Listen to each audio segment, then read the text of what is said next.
So in terms of washing the system off your head, water always through here. Yep, no Shampoo problem. into the base. Right, okay.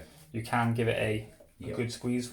Never a scrub or a rub. Reason being it knots and you can pull our hair out and all that. Yep. Rinse it out again this way. Conditioner. In through the lace. Pat it. Squeeze it all the way through. Yep. I would then always get a brush and I would literally just brush the conditioner through gently. Right, okay. Leave it for a couple of minutes. Yep. Then I'd rinse it out again this way. And then you can dry it this way. But you've got to keep the hairdryer moving. You can't literally go like that with a hairdryer because you will burn the lace and cause damage. Like I've seen holes in them and all sorts where people have burnt proper holes in it. Okay. So it's a case of making sure that you move it nice and quick. Once the lace is dry, you can pretty much attach. Right, okay. It doesn't matter if the hairs are slightly damp. Yeah. Ideally, you want it all dry. Yeah. But if you're in a hurry or whatever, we obviously do that. But yeah, so that's that one in terms of washing it off your head. Yeah. On your head, it's kind of slightly different. All we do is let the water hit us on the top of the head, not at the hairline, not at the back, because you've got a lip. You don't want it to hit it and force it up. Yeah.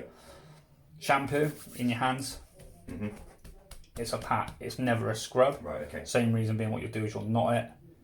To get knots out, you've got to brush it. You can lose hair. Right. Okay, that's all right. Yep. No worries. Rinse your hair the same way again.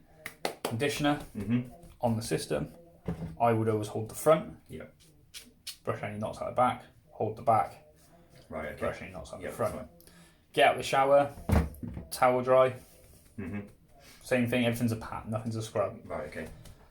Then you can literally, depending on your style, short and choppy like mine, just dry it off straight away. Like you saw me dry mine a minute ago. It's literally just quick and easy. With a slightly longer style, you can do it a bit more with the back. You can be a bit more kind of like quickly dry in the back. Yeah. With the front, I would let it dry a little bit more naturally, because what you don't want to do is that and pull up, because when it's hot and it's taped and it's glued and it's hot, the glue's at its weakest. Yeah. So what you want to do is be very gentle. I would almost kind of like brush it back little bit by little bit. Right, okay, that's fine. And then I'd just be, when I got to that front edge, just be really careful not to pull it up. Yeah, that's fine, no worries. All right. Yep, no problem.